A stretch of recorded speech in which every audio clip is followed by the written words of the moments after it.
Aristóteles modela su estudio de la ciencia política relacionándolo con el entrenamiento atlético, porque así como el preparador físico tiene en cuenta la teoría y la práctica, asimismo el politólogo o legislador debe tener el conocimiento de las diversas formas de gobierno de las diferentes ciudades, las que son existentes y las que solo existen en la teoría. De esta manera el enfoque lleva a uno no solo a preguntarse qué es lo mejor simplemente, sino qué es lo mejor para cada uno y qué es lo mejor para todos en común. De esta manera, Aristóteles sostiene que otros comentaristas de la política no abordaron el tema correctamente de los regímenes, porque han producido interpretaciones que son menos útiles, ya que algunos se han centrado puramente en el mejor régimen a expensas de lo alcanzable, mientras que otros no han prestado atención a los regímenes existentes debido a su atracción por un solo régimen, por ejemplo el de la ceremonia. Esto trae un problema, ya que si aceptan uno que no es el adecuado, después de cambiarlo es más difícil instaurarlo. Por lo tanto, es tarea del político analizar los distintos tipos de gobierno, ya que a función del régimen se deben adecuar las leyes y no adecuar el régimen a las leyes. Es decir, Aristóteles creía que la gente debería estudiar los mejores regímenes, así como aquellos con potencial para ser los mejores. Este es el camino hacia la mejora, pero mejorar un régimen es tan difícil como crear uno. Ahora, el razonamiento científico puede ayudar a los regímenes a comprender qué leyes aprobar, ya que la constitución o régimen político tiene como objetivo la organización de la ciudad con respecto a cómo se reparten las magistraturas, la distribución de poderes y la atribución de la soberanía. Y esto es lo que define el fin de la comunidad. Y es así que cada régimen tiene requisitos diferentes, por lo que es fundamental examinar cada uno individualmente para determinar cuál funciona mejor. Con este tipo de sabiduría práctica podemos ver más claramente qué leyes le convienen a cada uno, porque debemos dictar leyes que se ajusten a la Constitución y no al revés. En la misma línea, al discutir cuál de las tres desviaciones, es decir, tiranía, oligarquía y democracia, es la peor, Aristóteles define a la democracia como la más moderada de las tres. También nos dice que Platón, uno de los filósofos que lo precedieron, se pronunció sobre estos temas, sin proponerse lo mismo. Él sostuvo que todas las formas políticas son buenas, como el reino, la oligarquía y otras, pero mencionó, además, que la democracia es la peor con respecto a las formas políticas rectas en sí misma. No obstante, también agregó que la democracia es la mejor con respecto a las formas políticas desordenadas. Aristóteles, por el contrario, dice que las tres nombradas, la democracia, la oligarquía y la tiranía, son formas políticas por completo desviadas y que no es adecuado decir que la oligarquía es mejor que otra, y esto porque no poseen enteramente la razón del bien y no son comparables según la bondad, pero puede decirse con verdad que una es menos perversa que otra, pues lo perverso puede compararse uno con otro según su perversidad.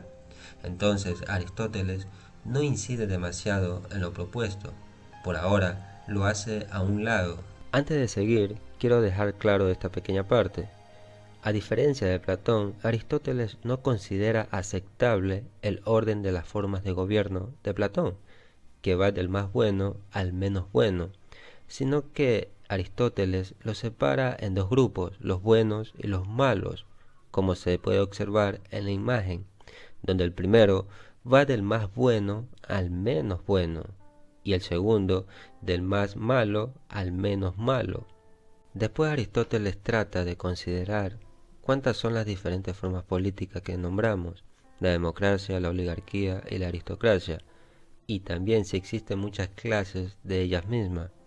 Luego menciona que nos mostrará cuál forma política es la más común en cuanto a las condiciones del pueblo y cuál es la más elegible o deseable en orden al fin después de las mejores que son el reino y la aristocracia en sí misma. Además, se plantea si se da alguna clase de aristocracia aparte de la pura o simple, que sea muy perdurable, recta y convenga a muchas ciudades como aquella. Después veremos cuál es la forma política más elegible que conviene para unos y para otros, pues es posible que a unos les convenga más una democracia que una oligarquía. Y de haber determinado lo dicho, se ocupará de qué manera deban constituirse estas formas políticas desde el principio y por quiénes, tanto en la democracia como en la oligarquía, según todas las clases de las mismas, y de qué modo deberá constituirse la mejor. Después de catalogar los principales tipos de regímenes en su introducción, Aristóteles se pregunta por qué varían los principales tipos de gobierno. La respuesta es simple: los tipos de régimen varían porque las ciudades están compuestas por diferentes familias, algunas ricas, algunas pobres y algunas de clase media, y dentro de cada uno existen diversas condiciones sociales y económicas. A su vez, los hogares ricos y pobres practicaban diferentes ocupaciones y estaban armados o desarmados. Entonces, según la diversidad de riqueza y la superioridad, se dan las distintas formas de opulencia, y menciona que algunos de los ricos en aquel tiempo criaban caballos, y esta actividad solo la realizaban ellos. Por esta razón, en la antigüedad, las personas que tenían poderío tenían ese privilegio, pues los poderosos usaban los caballos contra sus adversarios y aún contra los vecinos.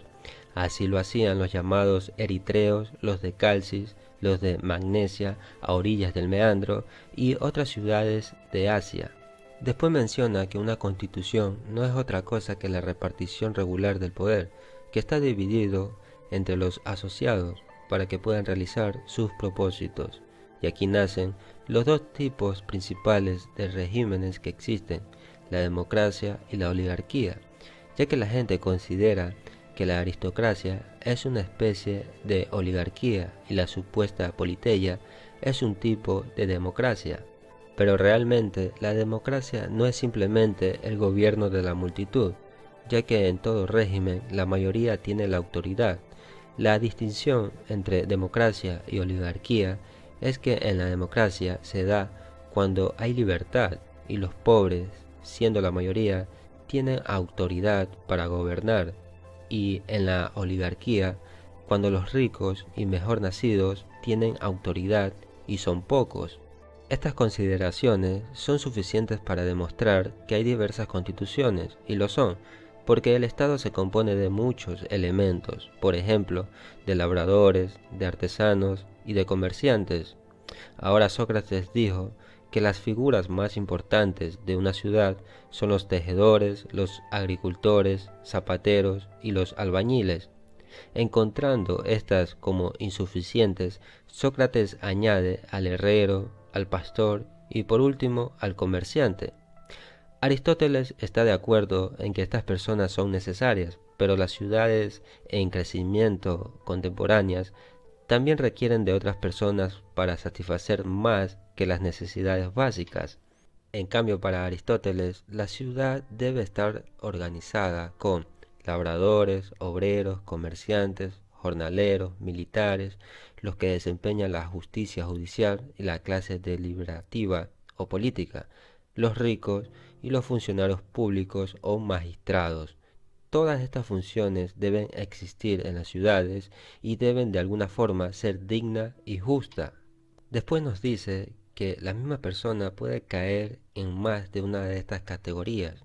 Nadie puede ser rico y pobre a la vez. Como resultado, siempre hay dos clases distintas en la sociedad y dos formas básicas de gobierno, la democracia y la oligarquía, dependiendo de cuál de las dos clases esté en el poder.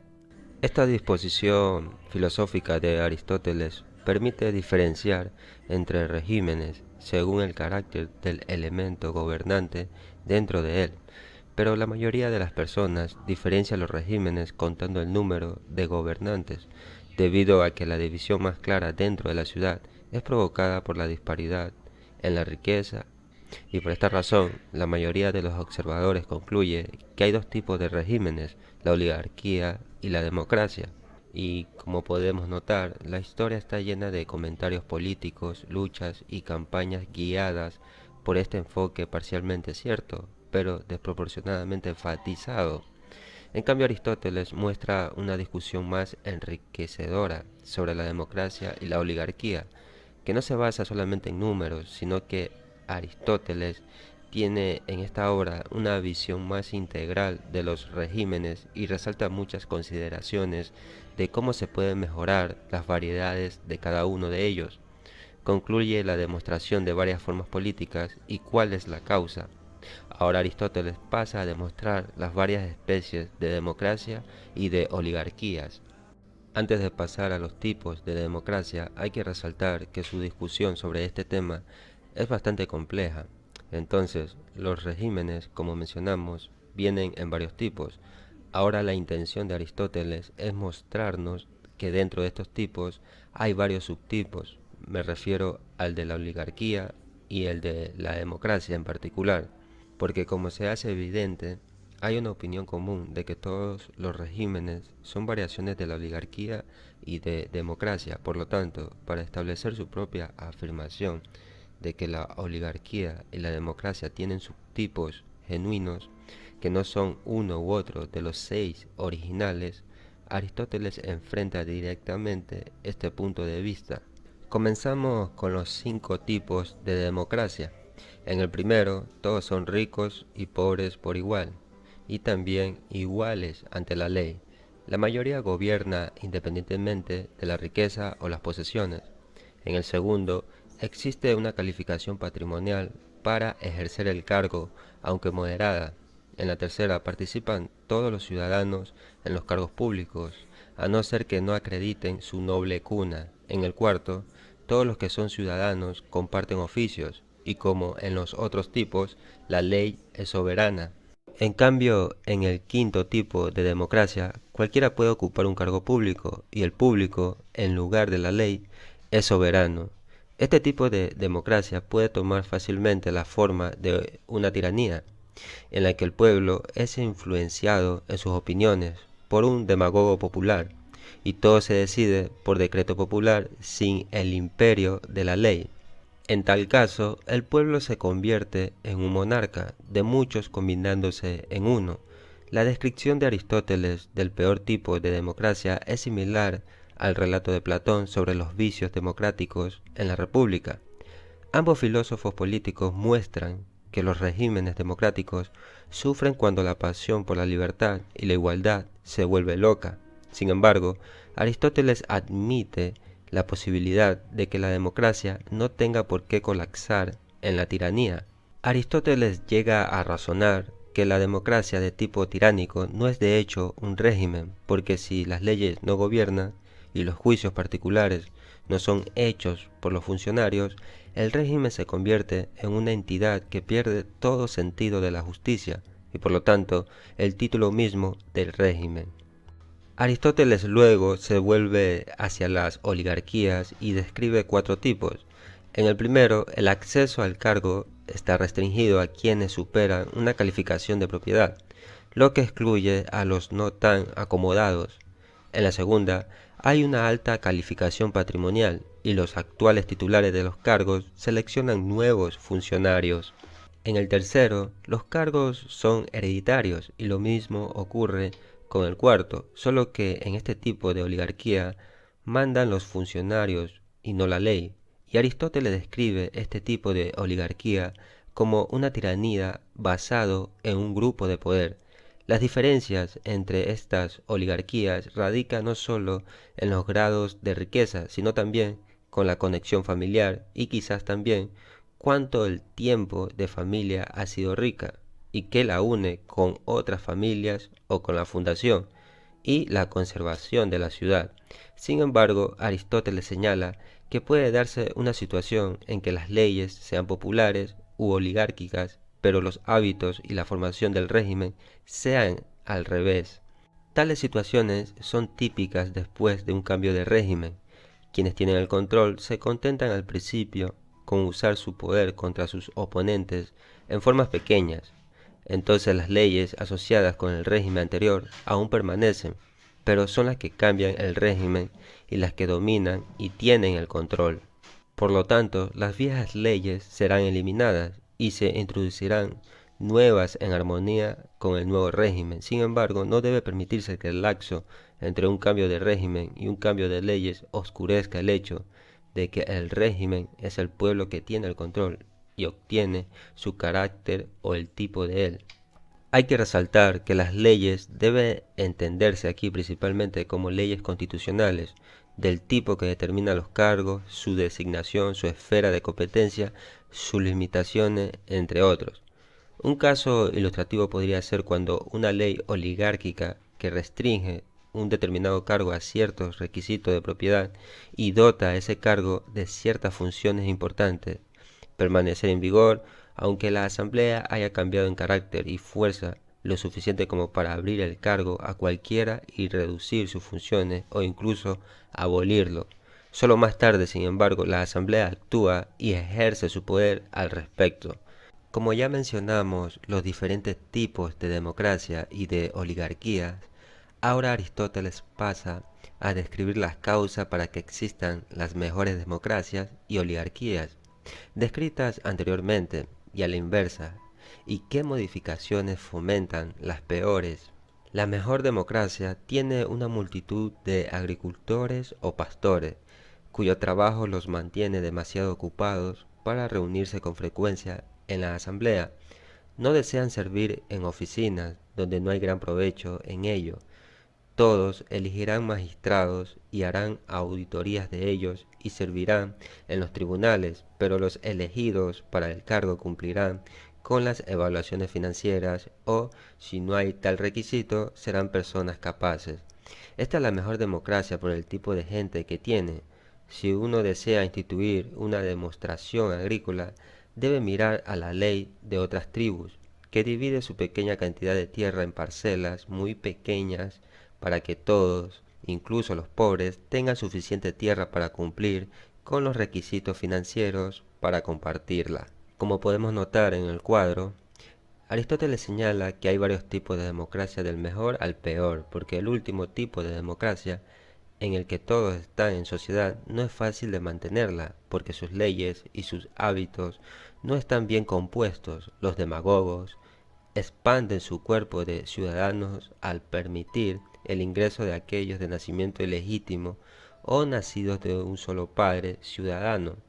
Y si la chusma, como dice doña Florinda, crece demasiado, crea desorden y puede provocar a los miembros notables de la población a la resistencia contra la democracia. Este tipo de democracia promueve la vida desordenada, con falta de control sobre las mujeres, los niños, los esclavos y la tolerancia de cada uno viva como le plazca, pues muchos prefieren vivir así a vivir con prudencia y moderación. Después Aristóteles pasa a las oligarquías, donde se produce el mismo resultado. Enumera cuatro formas, desde la más moderada hasta la más extrema.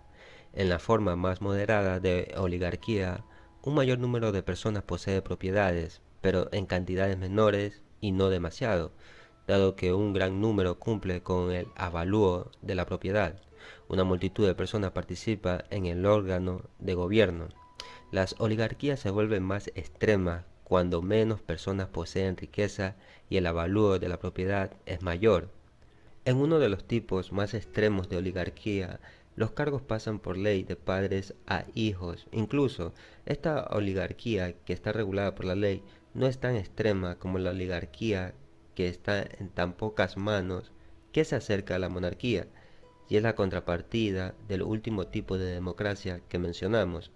La oligarquía más moderada, en la que un gran número de propietarios comparten el gobierno debido a la distribución de la riqueza y las bajas cuotas, es prácticamente idéntica a las democracias más moderadas. en las que hay una cuota baja de la propiedad y en la que los ricos comparten la propiedad por regla del principio de igualdad. Después de enumerar las diferentes variaciones que crea los tipos de democracia y de oligarquía, Aristóteles comienza a tocar el tema de la aristocracia, y las aristocracias son una forma de gobierno que se compone de los mejores en virtud, aquellos que son buenos hombres y buenos ciudadanos sin calificación. Sin embargo, el término se usa a menudo de manera vaga para describir cualquier constitución que otorga importancia a la elección de los que consideran los mejores hombres. De hecho, podrían ser oligarquías en su búsqueda de riqueza o democracia en su preocupación por la gente común. Tales constituciones tienen una mezcla de objetivos, aunque no son gobiernos constitucionales formalmente mixtos como la república o la politeia. En este punto, Aristóteles advierte contra el error común de confundir las oligarquías que se eligen sobre la base de la riqueza con las aristocracias elegidas sobre la base de la virtud o el mérito. Para aclarar esto, Aristóteles intenta presentar la política o el gobierno constitucional como una mezcla de oligarquía y democracia, que confiere beneficio tanto a las masas como a los ricos. Esto es distinto de la aristocracia porque no discrimina sobre la base de la virtud o el mérito. Las aristocracias se confunden fácilmente con las oligarquías porque la educación y la buena cuna pertenecen más a los ricos. Y un Estado no puede estar bien dirigido a menos que esté gobernado por los mejores. Así que el gobierno por buenas leyes implica dos cosas: que los ciudadanos obedezcan las leyes establecidas y que las leyes estén bien promulgadas.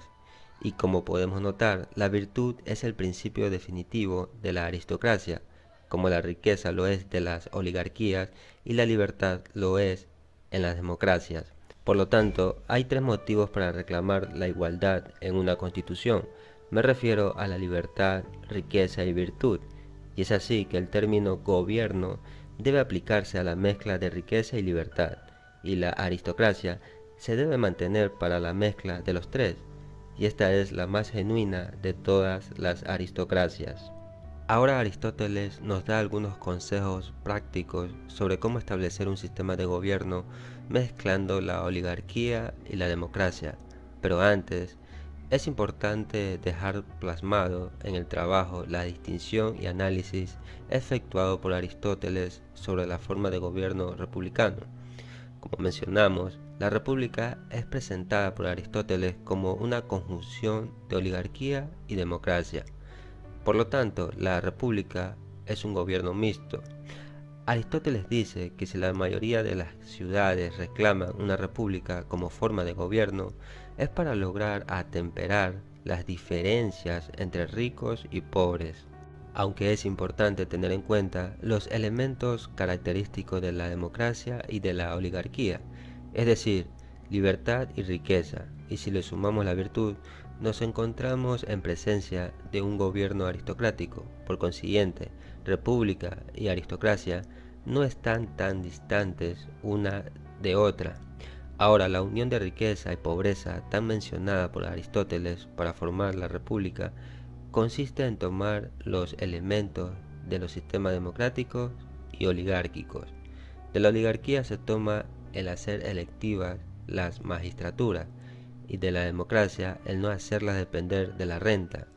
El gobierno mixto de Aristóteles, a la hora de ubicarlo en un momento histórico determinado, es muy similar a la constitución espartana. La república, por lo tanto, al no permitir la supremacía de las clases, descomprime en cierta medida las causas de tensión o conflictividad social.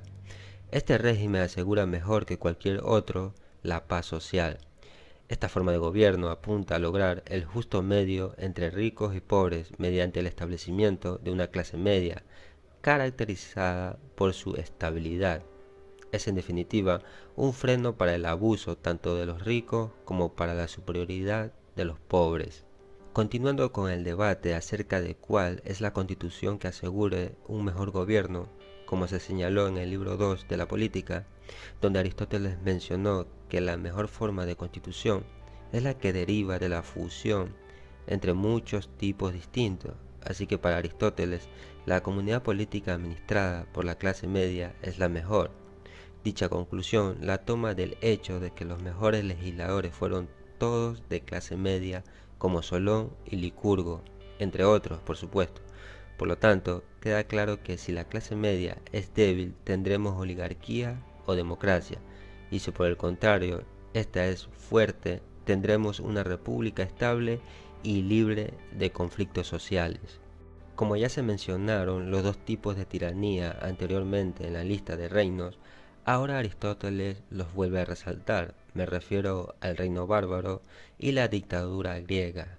Estos tienen características tanto de realeza como de tiranía, porque son regios por estar de acuerdo con la ley y por estar sobre sus súbditos voluntarios, pero son tiránicos al gobernar como déspotas según su propio juicio.